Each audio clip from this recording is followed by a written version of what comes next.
Hello. Hello. Hello, Mypal యాదవా? ఎవరండి? అన్న, నా పేరు వెంకటేష్ అన్న. చెప్పన్నా. ఏమైందన్నా, రైతు బంధు వస్తలేదు. మీరు ఎక్కడ? మాది యాదాద్రి భువనగిరి అన్న. ఎన్ని ఎకరాలు ఉంది మీకు? మాకు 5 ఉందన్న. అది ఫిబ్రవరిలో వస్తుంది. ఇప్పుడు ఎన్ని ఎకరాల వరకు వచ్చింది మీ ఊళ్ళో? 2 ఎకరాలు వచ్చిందా? 2 ఎకరాలు వచ్చిందన్న. 2 ఎకరాలు 10 గుంటలు 5 గుంటలు ఉన్న వాళ్ళకి కూడా రాలే. ఓన్లీ 2 ఎకరాల లోపు మళ్ళా వచ్చింది. ఆ 2 ఎకరాలలో కూడా ఉమ్. 1 ఎకరం నుంచి 2 ఎకరాల మధ్యలో కొంతమందికి మళ్ళీ మిస్ అయింది. ఉమ్. అది ఒక క్లారిటీ లేదన్న దాంట్లో. ఆహా. ఇప్పుడు ఇప్పుడు ఒక పని చేస్తే ఉమ్. ఇంతకుముందుకు ఇట్లాంటి ప్రాబ్లం అంటే సేమ్ సిస్టమ్ కదా, సేమ్ అవును. సిస్టమ్ లో ఈ మిస్టేక్స్ ఎందుకు అయితేనే అర్థమైతలేదు. అదే అదే. అట్లా మీరు మీరు మంచిగా మాట్లాడతారు కదా, అవన్నీ చెప్తారు కదా, మళ్ళీ మీరు పిహెచ్డి హోల్డర్ కదా, ఉమ్. మళ్ళీ మీ ఛానల్ కూడా నేను ఫాలో అవుతుంటా చాలా. ఓకే. దానివల్ల ఒకసారి మీతో మాట్లాడితే మీరేమన్నా మీకు పెద్ద అంటే తెలుసుంటుంది కదా, ఇప్పుడు మీరు పెద్ద పెద్దలతో తిరుగుతుంటారు, చెప్తుంటారు కదా, ఈ లోపాలు ఏమున్నాయో కూడా మీరు కూడా జర కొంచెం క్లారిటీగా చెప్పాలన్న ప్రభుత్వానికి. అదే అట్లా చెప్పుదాం డెఫినెట్ గా చెప్దాం మరి. అదే మళ్ళా మీరు ఇంకోటి, నిన్న ఒక కాలర్ మాట్లాడుతుంటే అన్నారు, ఇంకోటి ఎన్ని ఎకరాలు ఉందో మీకు తెలుసా, భూమి ఎన్ని ఎకరాలు ఉందో తెలుసా, ఎన్ని ఎకరాలు వారుతుందో తెలుసా మీకు, కాళేశ్వరం దారి వారినాక మళ్ళీ కరెంట్ ఎందుకు అంటురన్నా. ఉమ్. ఇది మనం ఆంధ్ర కాదు కదా, మన తెలంగాణ. మీకు తెలియంది ఏముంది? ఉమ్. మనది అప్పులు ఉంటది, డౌన్లు ఉండదు. ఆంధ్రలో అయితే గోదావరి ఈడ ఈడ మనకు 500 మీటర్ల ఉట్టి నీకు ఆంధ్ర పోయే వరకు 10 కిలోమీటర్లు వెడల్పు అవుతుంది అన్న గోదావరి. లంక గ్రామాలని గోదావరిలోనే గ్రామాలు ఉంటాయి. మన పరిస్థితి అది కాదు కదన్నా. మనకు నీళ్లు తల మీద పోసుకుంటే కాళ్ళ దగ్గరికి వెళ్ళిపోయినట్టు ఫాస్ట్గా వెళ్ళిపోతాయి మన దగ్గర. అయితే మన దగ్గర ఎట్లున్నా మనకు కాలువ ఇచ్చినా కూడా మనం దాంట్లోనే పైపులు పెట్టుకొని కరెంట్ పెట్టుకోవాల్సిందే. ఇప్పుడు మనది డౌన్ ఉండదు కదా అన్న, మీకు తెలియదే ఉంది. మీరు చదువుకున్న వాళ్ళు, మేమంటే ఏదో వ్యవసాయం చేసుకుంటారు చిన్నోళ్ళం, కానీ మీకు చెప్పేంత ఇది కాదు. కానీ చెప్తున్నా, మీరు అన్నప్పుడు నాకు అనిపించినారే, అన్నకి ఇంతగానం చదువుకున్నాడు, పిహెచ్డి హోల్డర్, ఇంత తెలియమంతుడు, తెలంగాణ భౌగోళికంగా తెలంగాణ ఎట్లుంటుందో అన్నకు తెలియదా అని అనిపించింది నాకు. అట్లా కరెక్టేనా అన్న, ఏమన్నా తప్పుందా? ఇప్పుడు కాళేశ్వరం ద్వారా ఎన్ని ఎకరాలకు నీళ్లు వస్తుంది మీరు చెప్పండి. స్టెబిలైజేషన్ ఉంటుంది అన్న కాళేశ్వరం ద్వారా. ఇంకా కాలువలు కూడా పూర్తి కాలే. ఇంకా మాకున్న అవగాహన ప్రకారం ఏముందంటే, స్టెబిలైజేషన్ ఒక 17 లక్షల వరకు అయింది. 1 లక్ష ఎకరాల వరకు కొత్త ఆయకట్టుకు వచ్చింది. ఇంకా మనకు కాలువలు పూర్తి చేసి మిగతా ఇయ్యాల్సి ఉంది. ఇప్పుడు వాళ్ళు అయిపోయింది మొత్తం 1,00,00,000 ఎకరాలకు ఇచ్చేసినాం, సస్యశ్యామలం చేసినాం, మాగాని చేసినాం అని వాళ్ళు చెప్పింది మీరు వినలేదా? లేదు, విన్నామన్నా. వాళ్ళు చెప్పింది విన్నాము, మీరు చెప్పింది కూడా వింటున్నాము. అవునన్నా. ఇప్పుడు వాళ్ళేమో ఒకటి చెప్తారు నాయకులు, మొత్తం తెలంగాణ అంతా సస్యశ్యామలం అయిపోయింది, 1,00,00,000 ఎకరాలకు ఇచ్చినాం. నాయకులు కదన్నా, ఇప్పుడు మీలాగా తెలివి ఉన్నోళ్ళు, జర్నలిస్టులు, ఒక్క నిమిషం అన్నా. చదువుకున్నోళ్ళు. ఇప్పుడు అవునా, చెప్పు. మాగాని చేసినాము మొత్తం, ఇక అసలు ఇంత ఉత్పత్తి ఎప్పుడు లేదు అని చెప్పేసారు. అంటే ఉత్పత్తి అయితే మరి కనబడుతుందనా? రోడ్ల మీద పొలాల కూడా మేము ఇంత ముందుకు మాదొక పాత బావి ఉంటుండేనా, ఆ పాత బావి లోపల మాకు మళ్ళీ చెరువు కూడా ఒక 1 కిలోమీటర్ లోపల మా ఊరు చెరువు ఉంటది. మాకు ఆ పాత బావిలో నీళ్లు ఎండిపోయి తెలంగాణ రాకముందుకు బావి లోపల బోరేసినామన్నా మేము. బావి లోపల బోరేసి బావిలో నీళ్ళు ఎండిపోయిన తర్వాత ఊటలు బంద్ అయిపోతే ఆ బావి లోపల బోరేసినాం మేము. అట్లాంటిది తెలంగాణ వచ్చిన తర్వాత ఈ 4-5 ఏళ్ల నుంచి ఆ పాత ఊటలకి నీళ్లు కూడా ఉబికి బయటకు వస్తున్నాయి. మరి ఎట్లా వస్తున్నాయి అన్న? అదే ఇప్పుడు మీరు ఏమంటారు, కాళేశ్వరం ఎఫెక్ట్ అంటారు. అంటే వాళ్ళు అన్న కాళేశ్వరం పేరు ఒకటే, మీరు అక్కడి వరకే ఆగిపోతున్నారు. దాని నుంచి చెరువులు నింపడం కానీ, దాని నుంచి కాలువలు నీళ్లు రావడం కానీ, దాని నుంచి భూగర్భ జలాలు పెరగడం కానీ, అవి ఏం ఆలోచిస్తలేరు మీరు. కాళేశ్వరం ద్వారానే చెరువులు మీరు అట్లాంటి నేను అడిగేదేనండి. నేను అడగట్లేదు, తెలుసుకుంటున్నాను. చెప్పనా ఇప్పుడు ఆ కాళేశ్వరం ఫోన్ చేసి మీతో మాట్లాడదామని. కాళేశ్వరం ద్వారా వచ్చిన నీళ్లతోనే మీ ఊర్లో చెరువు నిండి, ఆ చెరువుల నుంచి మీ ఆ బావిలోకి నీళ్లు వచ్చినాయి అంటున్నారా? అది వాస్తవమనా? నేను కూడా తెలుసుకుంటా కదా, ఒకవేళ అదే నిజమైతే చెప్పండి. ఇప్పుడు నేను మీకు చెప్పింది అదే. అంతకు ముందుకు మా బాయిలలో నీళ్ళు లేవన్నా, మరి ఇప్పుడు ఎట్లా వస్తున్నాయి నీళ్ళని అడుగుతున్నా, మిమ్మల్ని అడుగుతున్నా. అవునన్నా, మీరు ఎట్లా వస్తున్నాయి అంటారు అంటే కాళేశ్వరము ద్వారా చెరువులు నిండి ఇట్లా నిండింది అంటురా. ఒకవేళ అవును, వస్తే ఏ చెరువుకి వస్తున్నాయి చెరువు అక్కడ? నుంచి ఇప్పుడన్నా మనకు ఇప్పుడు మన కొండపోచమ్మ సాగర్ నుంచి ఇప్పుడు మన యాదాద్రి భువనగిరి దగ్గర కట్టిన అది ఏందన్నా బస్వాపూర్ ఉమ్, ఉమ్. బస్వాపూర్ దగ్గర దాకా కూడా నీళ్ళు వచ్చినాయన్నా కాలువలలో. అదే ఇప్పుడు ఇప్పుడు బస్వాపూర్ మీకు ఐడియా ఉంటది, మీకు గోదావరి నుంచి బస్వాపూర్ ఎన్ని మీటర్లు ఉందో మీకు ఐడియా ఉంది కదనా? చెప్పండి, మీరు చెప్పండి, మీకు తెలుసు. అన్నా మేము చదువుకోలేనా? మీకు చదువుకోవడం చదువుకోకపోవడం ఉండదు, చదువుకోని వాళ్ళకి కూడా తెలివైన వాళ్ళు ఉంటారు అని చెప్పండి. ఇప్పుడు బస్వాపూర్ వరకు ఎన్ని మీటర్లు ఉంటుందో మీకు ఐడియా ఉంటుందా నేను అంటున్నా? మీరు చెప్పండి. నాకు తెలిసి ఒక 450 మీటర్స్ 500 మీటర్స్ ఉంటుందన్నా ఉమ్, అప్పుకు. ఉమ్. అక్కడ వరకు కూడా నీళ్ళు వచ్చినాయన్నా మరి? అదే ఇప్పుడు ఆ నీళ్ళు వచ్చి ఆ ఊరి ద్వారా ఇప్పుడు మీ చెరువు అన్న నీళ్ళు నీళ్ళు నిండి. అనేది నీళ్ళు అనేది ఇప్పుడు మా బావికి 1 కిలోమీటర్ దూరంలో చెరువు ఉంటుండే అన్న ఇంత ముందుకు. ఉమ్, ఆ చెరువు ఎప్పుడు ఎండిపోయి ఉంటుండే. ఆ చెరువు ఎండిపోయినప్పుడు తర్వాత మా బావిలో నీళ్ళన్నీ ఎండిపోయినాయి. ఉమ్, నేనేమంటున్నా, భూగర్భ జలాలు అనేటి 1 కిలోమీటర్ కవరేజ్ 2 కిలోమీటర్స్ కవరేజ్ గా భూమిలోకి నీళ్ళు ఇంకి భూగర్భ జలాలు అనేటివి పెరుగుతాయి. ఆ భూగర్భ జలాలు అనేటివి పెరిగినాయా పెరగలేదా తెలంగాణలో ఒక్కసారి మీరు కనుక్కోవాలా. అది ఎందువల్ల పెరిగినాయి ఒకటి, అంతేనా అన్న? అన్న తెలంగాణ తెలుసుకుందాం, కానీ నేను అనేది ఇప్పుడు మీ ఉమ్, దగ్గర వచ్చే నీళ్లు, మీ బావిలో నీళ్లు వచ్చినాయి అంటారు కదా, అవును. అవి కేవలం కాళేశ్వరం నీళ్ళేనా, లేదంటే ఇప్పుడు నేను చెప్తున్నా బస్వాపూర్ కాలువ వర్షాలు బస్ సమృద్ధిగా పడి చెరువులు నిండినాయా? రెండు నేను రీజన్స్ అడుగుతున్నా, మీరు ఎగ్జాక్ట్లీ చెప్పండి, మీకు ఏమైనా ఐడియా ఉంటే చెప్పండి అట్లా. నాకున్న ఐడియా ప్రకారం మాత్రం వీళ్ళు చెరువులు నింపి వీళ్ళు కాలువలలో నీళ్ళు రావడం వల్లనే వచ్చినాయనా నీళ్లు అట్లా. ఇంకోటి కూడా చెప్తా, వీళ్ళు పూడిక తీసి చెరువుల పూడికలు తీసి మిషన్ కాకతీయ పెట్టి చెరువుల పూడికలు తీసి ఆ చెరువులకి ఎక్కడి నుంచి అయితే కొండలపై నుంచి నీళ్లు వానలు పడ్డప్పుడు మాకు ఎక్కడి నుంచి అయితే మా వెనకట మా తాతలు తండ్రుల నుంచి నీళ్ళు వచ్చినప్పుడు ఉన్నాయో ఆ కాలువలను కూడా సాఫ్ చేసిరనా. ఆ కాలువను సాఫ్ చేయడం వల్ల కూడా చెరువులు నిండినాయి. ఈ పూడిక తీసి ఆ పాత కాలువలు ఏవైతున్నాయో ఆ పాత కాలువలను కూడా సాఫ్ చేసిండ్రు. అంతకుముందు ముట్టుకున్న నాదుడు లేకుండే వీటిని అట్లా. ఇప్పుడు ఏంటంటే మంచి జరిగితే మంచి అని చెప్తామన్నా, ఇప్పుడు చెడు జరిగితే చెడు అని చెప్తాం కదా. అవునా? ఇప్పుడు నాకేం కాదు, నేనేం పార్టీ కాదు, నాకేం రాదు, నేను ఒక చిన్నపాటి రైతుని, నాకేం వస్తుంది అబద్ధం చెప్పుకుంటే? మా బతుకులు బాగుపడ్డాయి ఈ 5 ఏళ్ళల్లో. అది ఎవరు చేసినా సరే, అది కేసీఆర్ చేసిండా దేవుడు చేసిండా? మాకు పంట పండిందా లేదా, మాకు కరెంట్ వచ్చిందా లేదా, అదే చూస్తాం. కానీ మాకు కేసీఆర్ ఏం చేసిండు, లేకపోతే ఆయన ఎక్కడి నుంచి ఎక్కడికి ఏం చేసిండు, రేవంత్ రెడ్డి ఎక్కడి నుంచి వచ్చిండు, అవన్నీ మనకు అవసరం లేదు కదన్నా. ఇప్పుడు నేను అనేది, ఇప్పుడు నాకు ఒక 5 ఎకరాలు ఉన్నప్పుడు నాకు చేతి నిండా పని ఉండాలంటే ఏముండాలన్నా, నాకు కరెంట్ ఉండాలా, నీళ్లు ఉండాలి. నాకు ఆ కరెంటు నీళ్లు కేసీఆర్ పుణ్యమా దేవుడు పుణ్యమా తెలియదు. అప్పుడు ఉందా లేదా మంచిగా అనేది అది మీతో మాట్లాడుతున్నాను. తెలియకపోవడం ఏముంటదన్న, ఇప్పుడు మీరు కాళేశ్వరం నీళ్లు మీ భువనగిరి కదా, భువనగిరి, యాదాద్రి భువనగిరి బిల్కుల్ యాదగిరి గుట్టకు 3 కిలోమీటర్ దూరంలో మా ఊరు ఉంటదనా వెనుకకు. అదే ఇప్పుడు బస్వాపూర్ కాలువకు మాకు ఒక 4 కిలోమీటర్లు ఉంటుంది.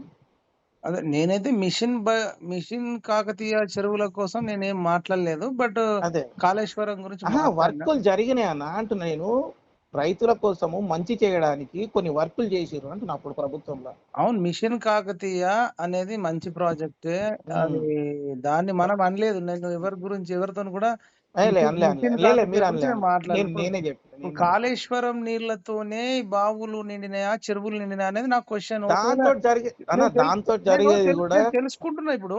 నిజమైతే మీరు తెలుసుకుంటా, మీరు చదువుకున్న వాళ్ళు తెలుసుకోకపోవడం ఏందన్నా? మీరు 24 గంటలు ఇదే మేమన్నా పని చేసుకుని అప్పుడప్పుడు మీ టీవీ చూస్తాం, వేరే ఛానల్ చూస్తాం, ఇంకో ఛానల్ చూస్తాం. కరెక్ట్. ఇప్పుడు కాదన్నా, ఇప్పుడు ఒక్క నిమిషం, ఇప్పుడు మీరు కాళేశ్వరం ద్వారా సరే మీరు అన్న చెరువులు నిండినాయా లేదా అది పక్కన పెడదాం, భూగర్భ జలాలు కొలిసే పక్కన పెడితే, కాళేశ్వరం ద్వారా ఎన్ని ఎకరాలకు నీళ్లు వచ్చింది మీకు ఐడియా ఉందా? తెలంగాణలో ఎన్ని ఎకరాలకు, అంటే కొత్తగా ఆయకట్టుకు కొత్త ఆయకట్టు మొన్న ఆయన చెప్పిండు కదా, మురళీధర్ చెప్తానే ఉంది కదా, 94,000 ఎకరాలు 1,00,000 ఎకరాలు చెప్తుడు కదా.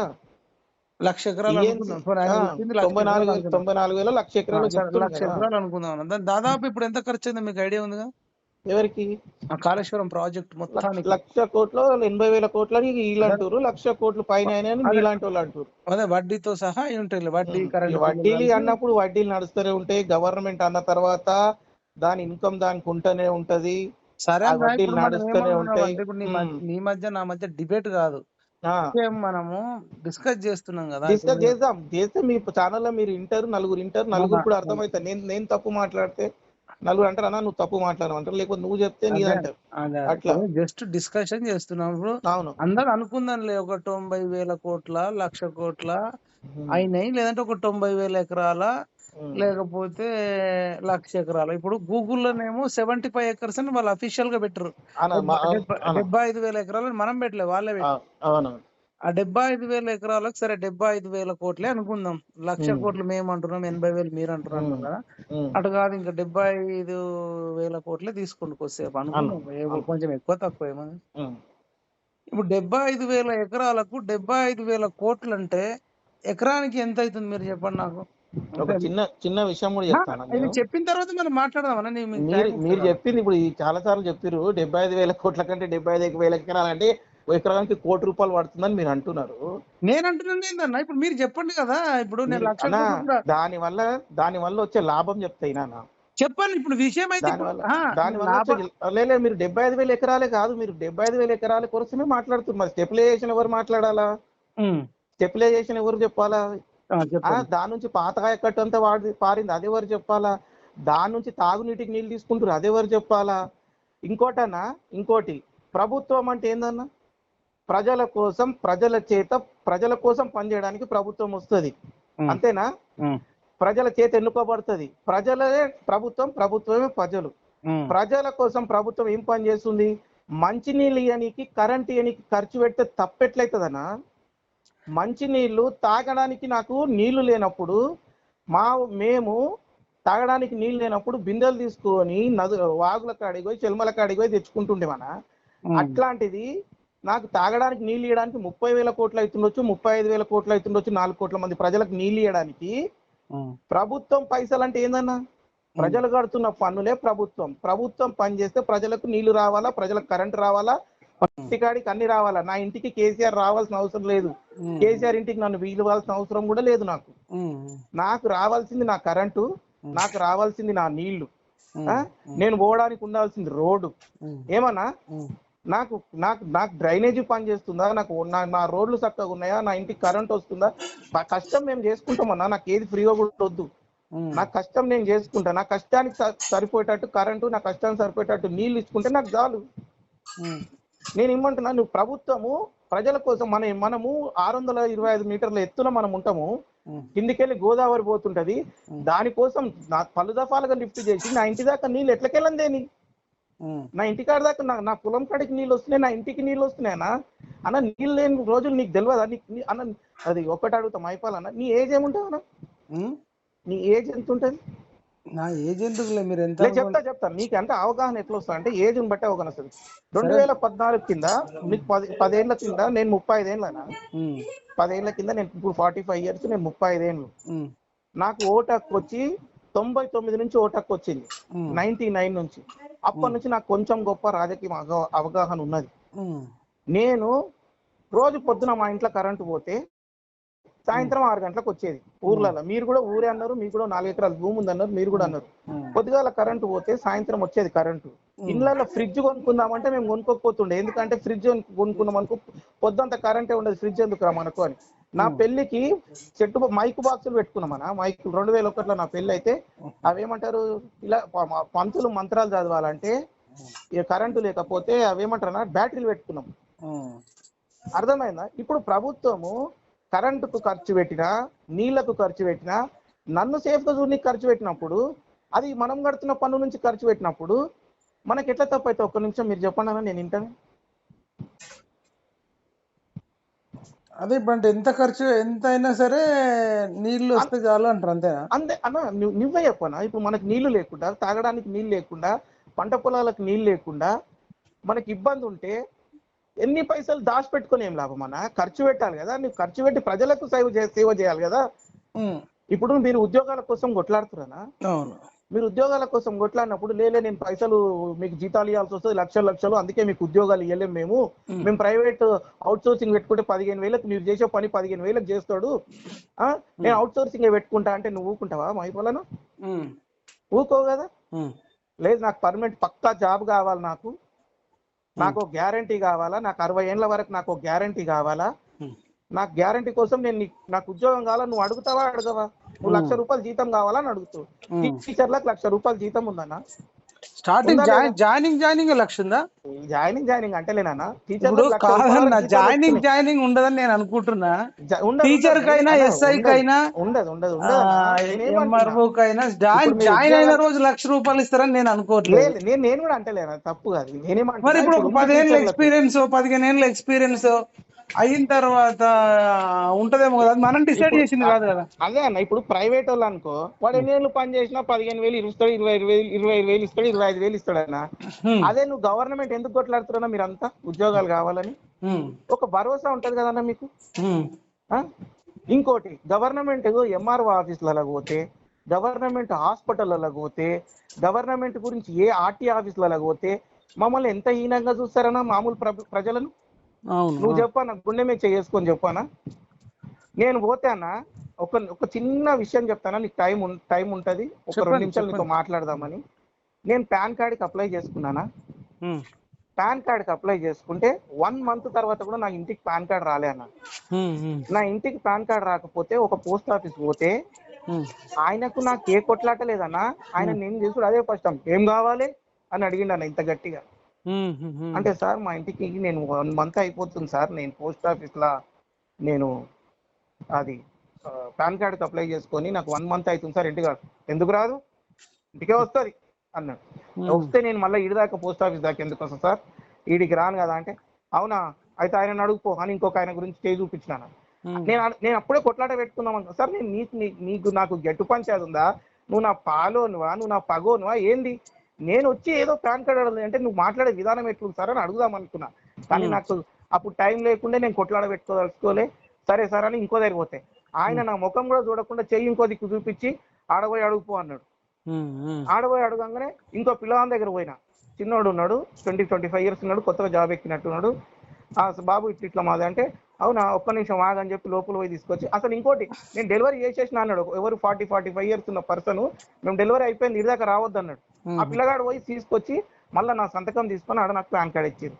ఇది ఎంతవరకు కరెక్ట్ అన్న? ఇప్పుడు తప్పు చేసిన మనము ఎన్కేసుకు రాము. ఒకటి ఆడోళ్ళు డెలివరీలకు పోతే మా చెవులతో విన్నామన్నా, గాంధీ హాస్పిటల్లో నర్సులు తిడతారు, డాక్టర్లు తిడతారు. అవసరం లోపల పోయేటప్పుడు ₹10 లంచం ఇస్తే పోనిస్తారా చూడ్డానికి?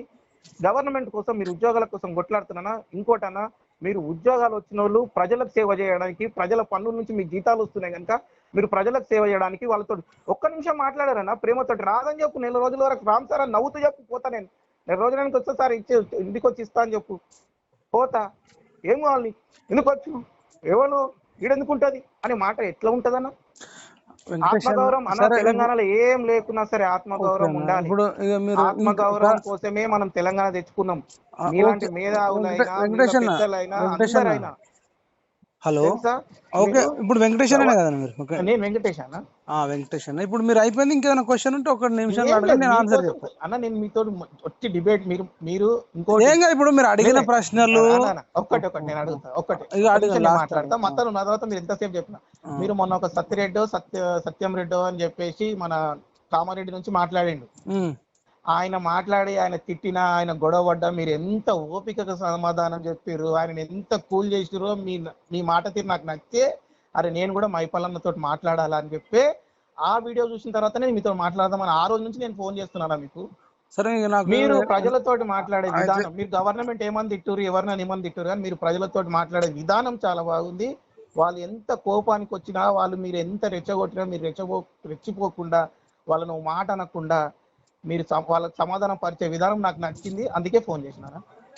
అది మీరు ఎదురుగా మనుషులు చెప్పేది వింటూరు కనుక, అర్థం చేసుకుంటారు కనుక. మీరు ఇవాళ రేవంత్ రెడ్డి గురించి ఒక్క నిమిషం అన్న, ఇవాళ ఒక రేవంత్ రెడ్డి గురించో లేకపోతే కేసీఆర్ మిమ్మల్ని కిడ్నాప్ చేసిండనో ఏదోనో మీకు పర్సనల్ గర్జ ఉంటుండొచ్చు.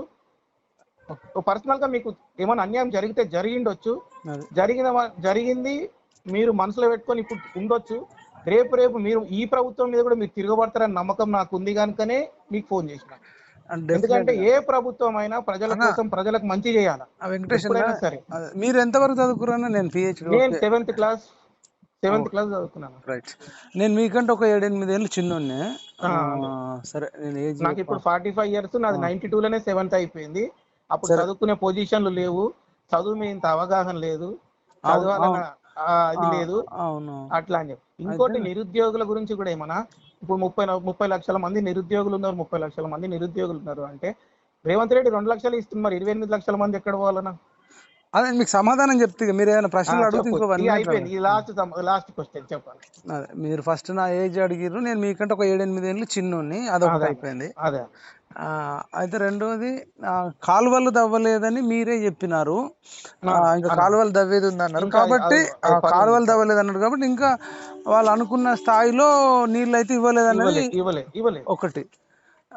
ఇంకొకటి ఏంటంటే 24 గంటల కరెంటును మనం ఎందుకన్నామంటే, వీళ్ళు అనేక సభలలో మేము కాళేశ్వరం ద్వారా నీళ్ళు ఇచ్చినాము కాబట్టి అని చెప్తూనే దాంతో పాటు వాళ్ళు మేము 24 గంటల కరెంట్ కూడా ఇచ్చినాము అన్నప్పుడు, అదే మరి కాలువల ద్వారా నీళ్లు సమృద్ధిగా వచ్చినప్పుడు ఈవెన్ బావులైనా సరే నిండినే అనుకుందాం, చెరువులు నిండినే అనుకుందాం, వాగులు వంకలు బారుతున్నాయి అనుకుందాం, ఈవెన్ ఎవరికైనా నాకు తెలిసిన కాడికంటే నాకు కూడా కొంత పొలం ఉంది కాబట్టి, భూమి ఎక్కువ వాళ్ళు ఏం చేస్తారంటే ఒక్క బోర్ కాకుండా 2 బోర్లు వేసుకుంటారు. అంతే కదా? అవును. ఒకటి వేసుకుంటారు. 10 ఎకరాలు ఉన్న వాళ్ళు 2 బోర్లు వేయచ్చు. 20 ఎకరాల వాళ్ళకి 3-4 బోర్లు ఉండొచ్చు. ఆ బోర్లన్నీ నడుస్తాయి కదా. నేను అనేది ఏంటంటే, ఇప్పుడు మీరు అన్నట్టు ప్రజల డబ్బులే డెఫినెట్ గా ఒక కుటుంబంలోని డబ్బులే అనుకుందాం. ప్రభుత్వం ఒక కుటుంబం అనుకున్నప్పుడు మనము కుటుంబంలోని డబ్బులు ఎట్లా ఖర్చు పెడతామంటే, ఎవరైనా, నేను అనుకున్నది మీకు చెప్తున్నా, మన దగ్గర ఉన్న పరిమిత డబ్బును ఎట్లా ఖర్చు చేయాలని చెప్పేసి ఇంట్లో అందరం డిస్కస్ చేసుకుంటాం. ఎందుకంటే కోరికలు అనంతాలు, ఎంత కోరికలు తీరినా సరిపోవు. మాకు ఎకనామిక్స్ లో ఉంటుంది అన్నట్టు. అయితే మన దగ్గర ఎంతైతే డబ్బు ఉందో ఆ డబ్బును దేని మీద పెడితే మనకు ఎక్కువ లాభం ఉంటుంది అనేది మేము చదువుకున్నాం. అంటే ఇంట్లో ఇప్పుడు ఫర్ ఎగ్జాంపుల్ మీరే ఒక పంట పండిన తర్వాత పంట చేతికి వస్తుంది. చేతికి వచ్చిన తర్వాత పిల్లల చదువులకు కొంత ఖర్చు పెట్టాల్సి ఉంటుంది, వాళ్ళకి ఆరోగ్యం ప్రాబ్లం వస్తే కొంత ఖర్చు పెట్టాల్సి ఉంటుంది, లేదంటే ఏదైనా పండగ వస్తే బట్టలు కొనేది ఉంటుంది, లేదంటే ఇల్లు కట్టుకోవాలనే కోరిక ఉంటుంది ఇల్లు లేని వాళ్ళకు, లేదంటే ఎవరికైనా 2 వీలర్ లేని వాళ్ళు 2 వీలర్ ఉన్న వాళ్ళు చిన్న షిఫ్ట్ కారు కొనాలని ఇట్లా ఉంటాయి కదా. ఒక్కొక్కటి నుంచి ఒక్కొక్కటి ఉంటుంది. అయితే ఉన్న పరిమిత వనరులను మనం ఎట్లా అంటే వాడుకోవాలా అని, ఇప్పుడు నేను కేసీఆర్ ను విమర్శిస్తున్నాను, మీకు వ్యతిరేకంగా మాట్లాడుతున్నాను ఉద్దేశం కాదు, విషయం చెప్తున్నా. ప్రభుత్వాన్ని ప్రశ్నించాల్సి మీలాంటి వాళ్ళు ప్రశ్నిస్తేనే వాళ్ళకు కూడా అర్థమవుతుంది మనం చేస్తున్న తప్పులు. ఆ విషయం చెప్తున్నా. అప్పుడు మీకు ఒక 10 లక్షలు, ఒక 4 లక్షలు, 3 లక్షలు పంటకు వచ్చినప్పుడు మీకు 5 ఎకరాలు ఉంది కాబట్టి ఒక 3 లక్షలు వస్తాయేమో. ఆ 3 లక్షలు వస్తే ఈవెన్ రైతు బంధు వచ్చినా ఆ 25,000 వస్తాయి మీకు పంటకు. ఆ 25,000తో మీది 5 ఎకరాలదంటే అసలు కాదనేది నేను అనుకుంటున్నా. ఒక ఎకరానికే మీకు 25,000 ఈజీగా ఖర్చు అవుతుంది అనుకుంటున్నా. ఎంత లేదనుకున్నా మీకు ఒక 3 లక్షల రూపాయలు వచ్చినా దాంట్లో 1,20,000, 1,30,000 దాకా అన్ని ఖర్చులకే పోతే మీకు మిగిలేదు ఒక 1,70,000, 1,80,000, 1,50,000 పైన అనుకుంటున్నాం. అది కూడా ఒకసారి పంట సరిగ్గా వస్తుంది, అది కూడా అన్ని పంటలు సమృద్ధిగా అంటే ఉండి అది పొట్ట టైంలో కూడా ఏం రోగం పడకుండా, ఒకవేళ పడ్డ వెంటనే పంపు మందు కొడితే పోతే ఒక వచ్చిన 3 లక్షలలో మీకు 1,50,000 కంప్లీట్ గా మిగులుతుంది. ఇంకా మీ కూలి అంతా తీసేయండి ఇంటోళ్ళది. ఈ 1,50,000తో మీరు మళ్ళీ పిల్లల ఫీజులు కట్టుకోవడం, ఏదైనా సడన్ గా ఎవరికైనా ఆరోగ్యం బాగాలేకపోతే చూసుకోవడం, లేదా అన్ని మంచిగా ఉంటే గవర్నమెంట్ స్కూళ్ళలో మన వాళ్ళు చదివితే ఏమైనా సేవింగ్స్ చేసుకోవడమో, ఎవరన్నా మన దగ్గర ఊర్లలో 2 రూపాయల వడ్డీకి ఇచ్చుకుంటారు అనుకో.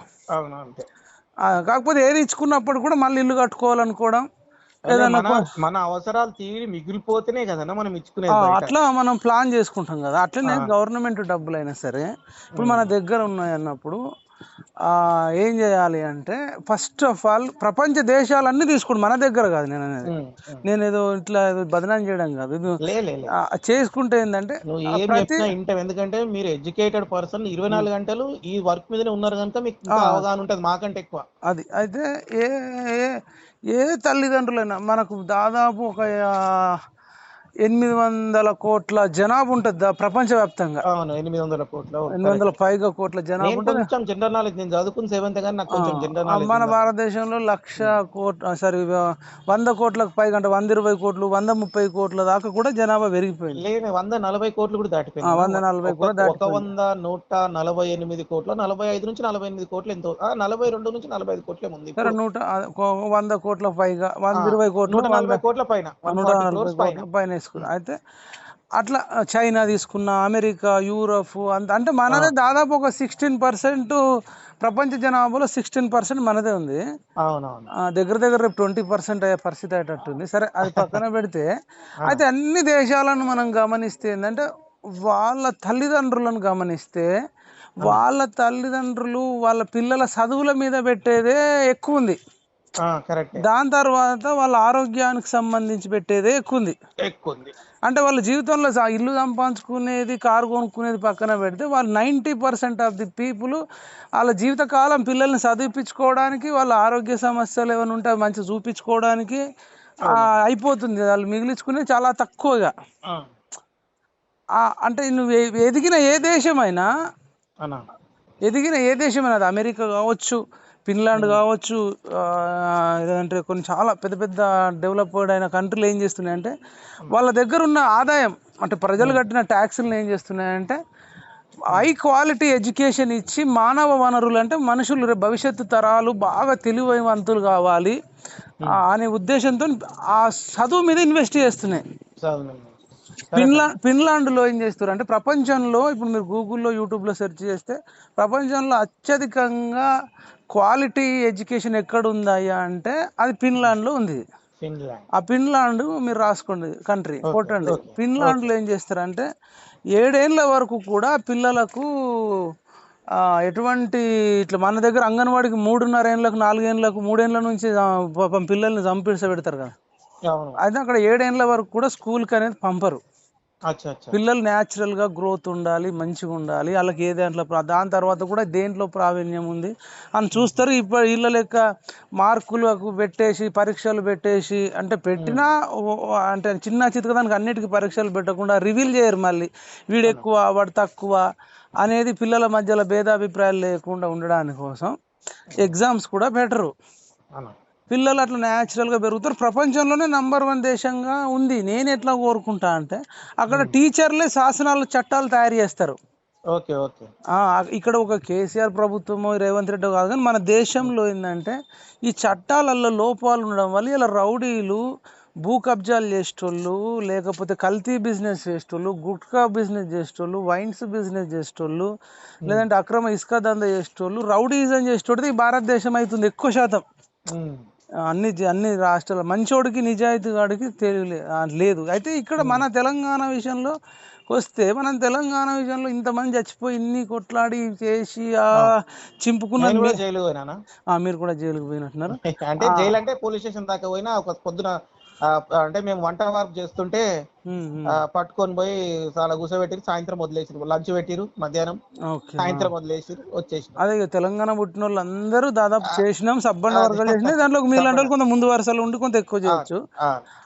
అయితే మనం ఫస్ట్ ఏ రాష్ట్రం అయినా డెవలప్ కావాలి అని ఒకవేళ ప్రజల మీద ఉంటే ఫస్ట్ ఉన్న డబ్బుని పెట్టాల్సింది ఎడ్యుకేషన్ మీద పెడితే ఏమవుతుందంటే, వేరే చేయొద్దని నా ఉద్దేశం కాదు. ఎడ్యుకేషన్ అంటే పెట్టడం వల్ల ఏమవుతుందంటే, ఇప్పుడుండే పిల్లలు, ఇప్పుడు మీ కొడుకో కూతురో ఉంటే రేపు వాళ్ళు యూరప్కో, యుఎస్కో, స్కాట్లాండ్కో, కెనడాకో వెళ్ళి వాళ్ళు నెలకు ఒక 3 లక్షలు పంపిస్తే బాగుంటుంది కదా, అద్భుతంగా ఉంటుంది కదా మీ జీవితం, కొంత మార్పు వస్తుంది కదా. చదువు అనేది ప్రతి ఒక్కరికి అవసరం అన్నా.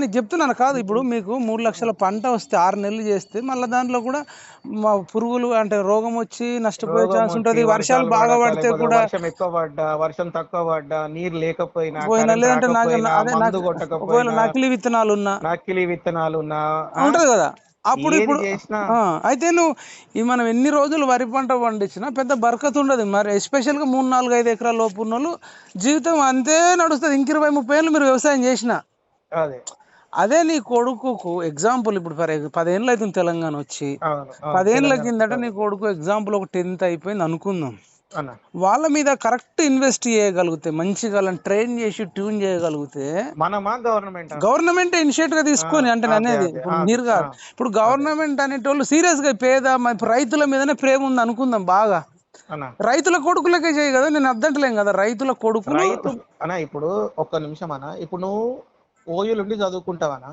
ఉమ్, ఓయూలుండి చదువుకుంటే మీ నాయన 10వ పరకను పంపించాలి కదా కంపల్సరీ నీకు. ఉమ్, 10వ పరక మీ నాయన చదువుకున్నాడు, ఆడున్నాడు కదా. ఉమ్, మీ నాయన చదువుకుంటూ లేదో నాకు తెలియదు, మీ నాయన ఒక ఏజ్ అయిపోయింది, ఆయన ఎంత చదువుకున్నదో, ఆయన వ్యవసాయం చేస్తుండే అనుకుందాం. ఉమ్, ఉమ్. ఈ వ్యవసాయం చేసేటోళ్ళని ఫస్ట్ కాపాడి వాళ్ళకి 10 రూపాయలు వాళ్ళ జేబులోకి వచ్చేటట్టు ఉంటేనే కదా మీరు ఈడ నిలబడి లేదన్నా నేను చదువుకుంటారు. చెప్పేది మీరు చెప్తే మీరే షాక్ అయిపోతారు. ఇప్పుడు చెప్పండి. ఇప్పుడు మనం చాలా మంది ఇవాళ రేపటి రోజున స్కూలింగ్ కానీ ఎడ్యుకేషన్ కానీ మన తెలంగాణలో ఒక 70-80% అంతా ప్రైవేట్కే పంపిస్తున్నారు.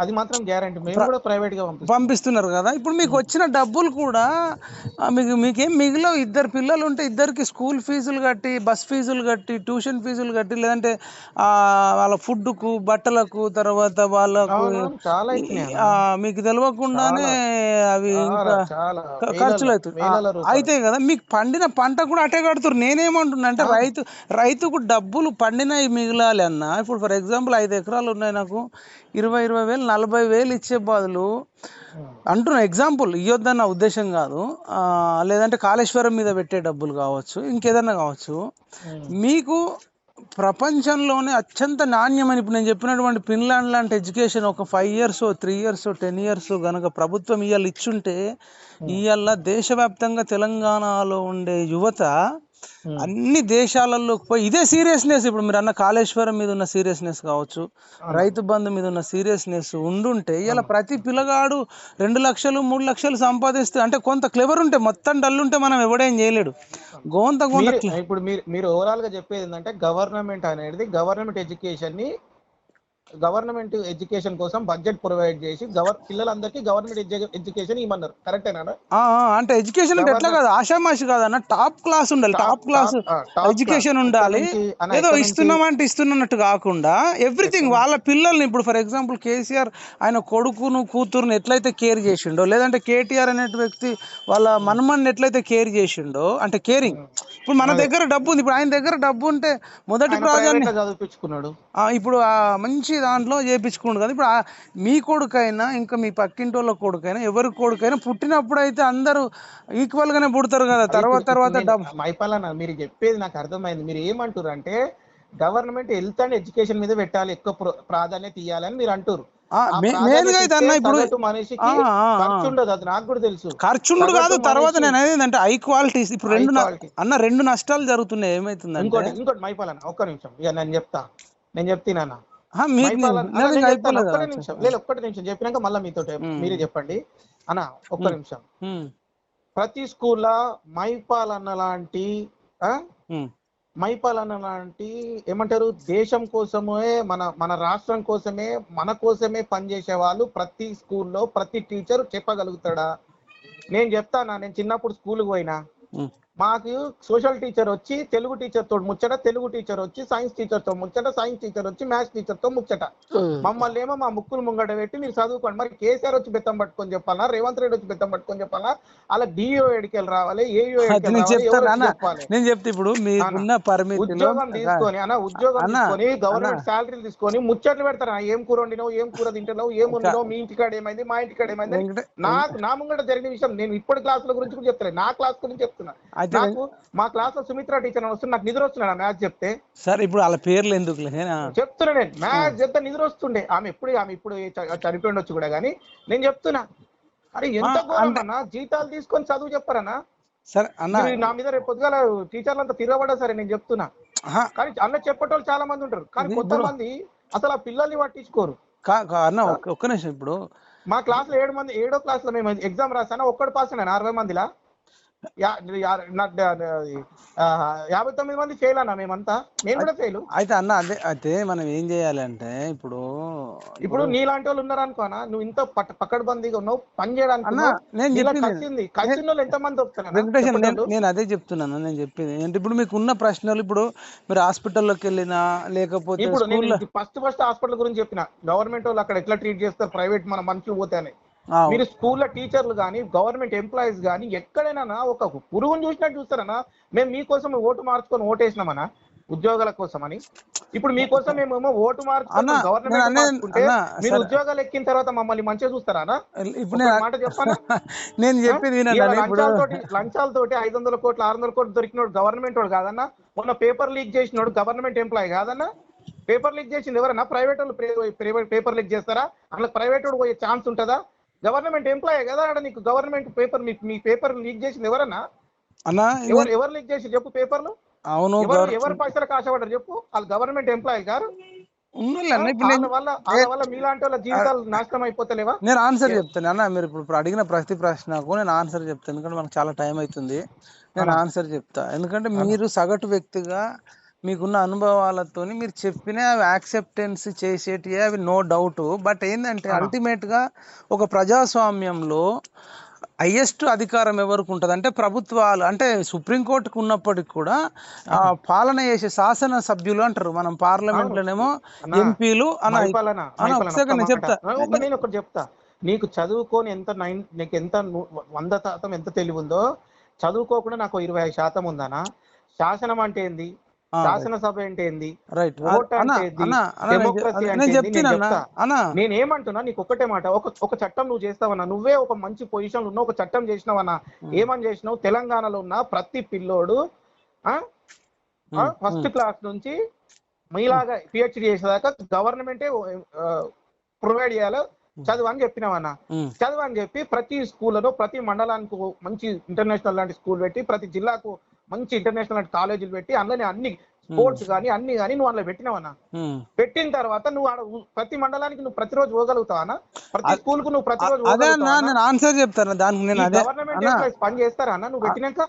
అదే అన్న నేను చెప్పేది, నేను ఆన్సర్ చెప్తా కదా. ఇప్పుడు మీరు అడిగింది నాకు క్లియర్ గా అర్థమైంది. నేను ఒక 1 minute లో నీకు చెప్తాను, మీరు వినండి.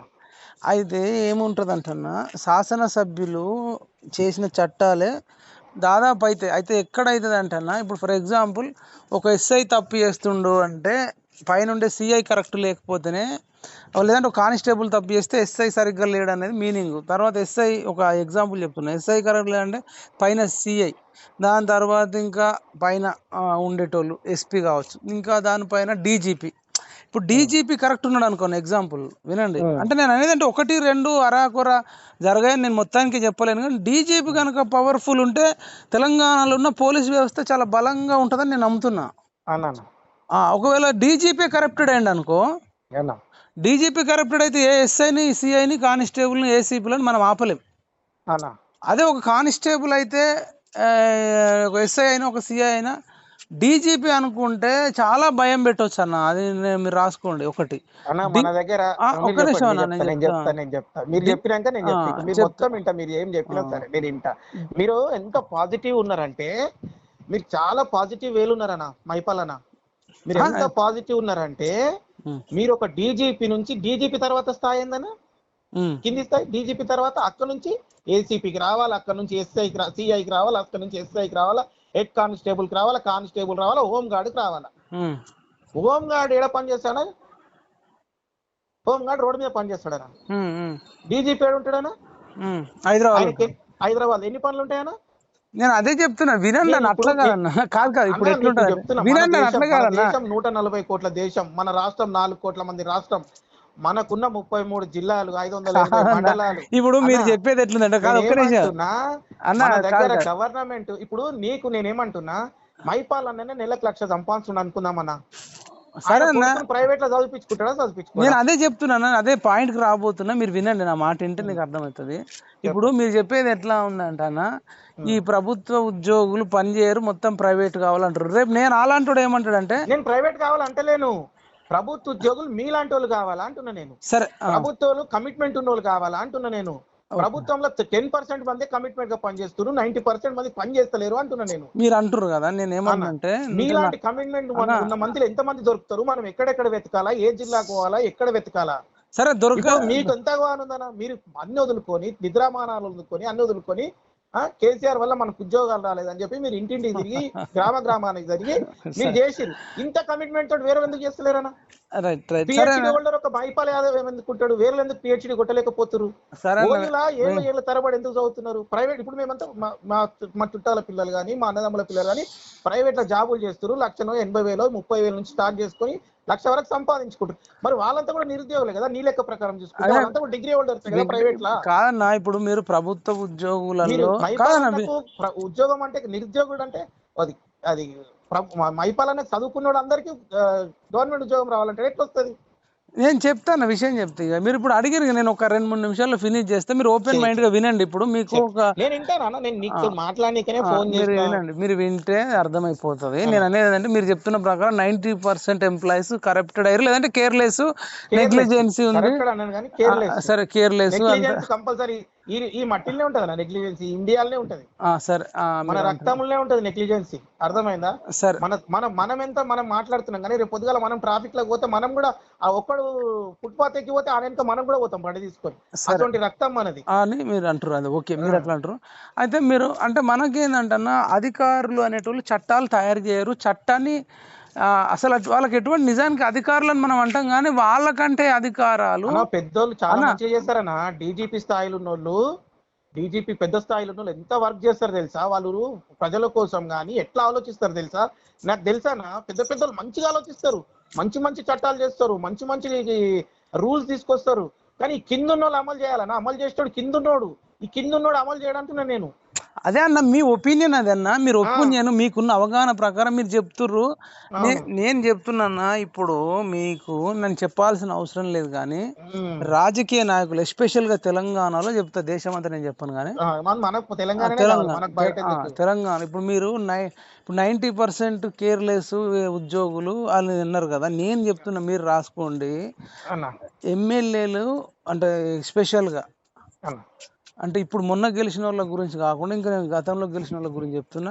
వీళ్ళు 99% ఇంతకుముందు గెలిచిన వాళ్ళే అన్న, వీళ్ళు కూడా ఇంతకుముందు గెలిచిన వాళ్ళు కావచ్చు. సరే ఓవరాల్ ఈ తెలంగాణలో ఉన్న వాళ్ళు అనుకుంటారు, అన్ని పార్టీల నుంచి చెప్తున్నా. సరే ఒక 4 నాయకుడు అందరంతే, ఒక 5-6 10 మంది పక్కన పెడదాం. సరే నెక్స్ట్ ఎవరైనా ఎక్స్ట్రీమ్ లెవెల్లో కొంత వాళ్ళు సంపాదించుకుంది ఖర్చు పెట్టిన వాళ్ళు కూడా కొందరు ఉంటారు, మనం మొత్తానికి అనలేదు. అయితే 99% 95-99% ఈ రాజకీయ నాయకులు అన్ని పార్టీలలో ఒకటే అన్ని పార్టీలు. ఇప్పుడు చెప్తాను, ఇప్పుడు స్టేజీల మీద తిట్టుకుంటారు, ఇష్టం వచ్చినట్టు తిట్టుకుంటారు. అన్ని పార్టీల గురించి చెప్తున్నా నీకు. Congress, BRS, BJP, MIM, CPI, కమ్యూనిస్టులు, బిఎస్పి, అన్ని పార్టీలు వీళ్ళు ఇష్టం వచ్చినట్టు తిట్టుకుంటారు. మనమేమో అనుకుంటాం, అబ్బాయిలు ఇంత ఇటు అన్యాయం ఇదే అనుకుంటాం. కానీ వీళ్ళంతా ఒకటే, వీళ్ళందరూ ఒకటే. ఎందుకు చెప్తున్నా అంటే వీళ్ళు రాజకీయ వ్యవస్థ కరెక్ట్ ఉంటే అన్న అధికారులను సెటరేట్ చేయడం అనేది పెద్ద లెక్క కాదనేది. ఏంది ఎగ్జాంపుల్ చెప్పు అని నేను అడిగితే చెప్తా. ఇప్పుడు ఢిల్లీలో మంచి ఎడ్యుకేషన్ ప్రైవేట్ స్కూళ్ళ కంటే గవర్నమెంట్ స్కూల్లే టాప్ లెవెల్ ఉంటాయి. మీరు కావాలంటే ఒకసారి చెక్ చేసుకుని అడగండి. మళ్ళీ అంతకుముందు లేవు, కేజ్రీవాల్ వచ్చినాక వచ్చినాయి. మీరు ప్రయారిటీ అక్కడ ఎడ్యుకేషన్ మీద ఉంది, ఇక్కడ కేసీఆర్ ప్రయారిటీ నీళ్ళ మీద ఉండే. సరే చెప్తున్నా మీకు. మీకు వ్యవస్థ మారాలి అంటే ఎక్కడ ఛాన్స్ ఉంటుంది? మారాలి అంటే అది నేను అనేది అదే, ముఖ్యమంత్రులు సీరియస్ గా తీసుకుంటే ఎవ్రీథింగ్ పాసిబుల్. సరే ఒక 20% 30% పోయినా 70% అయితే అమలు చేయడం అనేది ఉంటుంది. అక్కడ చాలా అద్భుతంగా ఉంది ఢిల్లీలో. అట్లనే కేరళలో కూడా ఎడ్యుకేషన్కు టాప్ లెవెల్ ప్రయారిటీ ఉంటుంది, మీరు తెలుసుకోవచ్చు. అక్కడ 100% అష్యూరెన్స్ ఉంది అక్కడ. అంటే నేను అనేది 99% లిటరసీ ఉంది కదన్నా. అట్లా మన కొన్ని నాగాలాండ్ కానీ ఇంకా కొన్ని అటు పోతుంటే ఈవెన్ ఒరిస్సాలో కూడా మంచి అది ఉంటుందని మనం వింటున్నాము. ఒరిస్సా ఎక్కడన్నా, ఒరిస్సా నుంచి వచ్చేంత హోటళ్ళల్లో ఉండొచ్చు. అదే కాకపోతే అన్న సరే వాళ్ళు ఉండొచ్చు కానీ ఒరిస్సాలో నవీన్ పట్నాయక్ ఇప్పుడు 5 సార్లు 6 సార్లు సీఎం, కానీ ప్రజలంతా హైదరాబాద్ కు, బెంగళూరుకు, అక్కడిక్కడ హోటళ్ళల్లో పనిచేసేటోళ్ళంతా వాళ్ళే చెయ్యొచ్చు. ఇప్పుడు మన దేశంలో జనాభా ఎక్కువైంది. అట్లాంటి ఇప్పుడు తెలంగాణ నుంచి మస్కట్ కు, మా నిజామాబాద్ నుంచి చెప్తున్నాను అట్లా తక్కువ ఏం లేదు. మీరు మా నిజామాబాద్, జగిత్యాల, ఆర్మూరు, తర్వాత కరీంనగర్ సైడ్ రండి. మీరు ఎప్పుడన్నా దాదాపు ఇంటికి ఒక్కళ్ళు ఉంటారంటే ఉంటారు. అప్పుడు పోయిన వాళ్ళు కదా వాళ్ళంతా, అప్పుడు పోయిన వాళ్ళు ఇప్పుడు కూడా దాదాపు ఉంటారు. చూడండి, ఊరికి ఒక 50 మంది వెళ్తారు మా సైడ్ వస్తే. మీరు రండి అంటే నేను అబద్ధం చెప్పి తెలుసా, చుట్టాలు ఉంటారు, దోస్తులు ఉంటారు. అట్లా చాలా మంది ఉంటారు. ఈవెన్ ఇప్పుడు గుజరాత్ మేము వెమ్లవాడ పోతాము, సిరిసిల్ల నుంచి బొంబాయికి పోయిన వాళ్ళు ఉన్నారు, సూరత్ పోయిన వాళ్ళు ఉన్నారు, సూరత్ సిరిసిల్ల పోయిన నుంచి. వాళ్ళు ఉన్నారు. అవును అవును. అట్లా మన రాష్ట్రం నుంచి కూడా అనేక రాష్ట్రాలు పోయినారు, అనేక దేశాలు పోయినారు. అంటే బాగా స్కిల్ తో కాదు, అంటే నార్మల్ లేబర్ గా, పని లేక వేరే దగ్గర లేబర్ చేసుకోవడానికి. గా, అంటే అవును వాళ్ళకున్న సర్కిల్ ద్వారా తెలిసిన వాళ్ళు పిలుస్తేనో అవును అవును. ఇంకోటి రీజన్స్ ఏమన్నా కావచ్చు. 10 రూపాయలు సంపాదించుకొని ప్రజలు ఏడుకనే పోతారు కదా. అయితే అది కాదు మ్యాటర్ అనేది. అల్టిమేట్ గా ఫ్యామిలీని పోషించుకోవాలి, వాళ్ళ లైఫ్ లో ఒకటే ఉంటది కదా. అట్లా ఉంటది. అది కాదు లెక్క. రూలింగ్ అనేది ఎట్లుంది అనేది చూస్తుంటే బాగుంది అనేది మనకు ఫీడ్బ్యాక్ వస్తుంది. మనం చెప్తలే, అనేక సంస్థలు చెప్తున్నా నీకు. ఏది రూలింగ్? ఒరిస్సాలో కూడా బాగుంటది అనేది నవీన్ పట్నాయక్. 5 సార్లు గెలిచిండు. అంత కొంత కరప్షన్ ఉండదు, ఉన్న దాంట్లో నీట్ గా ఉన్న వనరులతో వాళ్ళ ప్రయారిటీ వాళ్ళు చేస్తున్నారు అనేది మనకున్న ఇన్ఫర్మేషన్. ఇక ఢిల్లీది అయితే మీకు అందరికి తెలుసు కదా, ఎడ్యుకేషన్.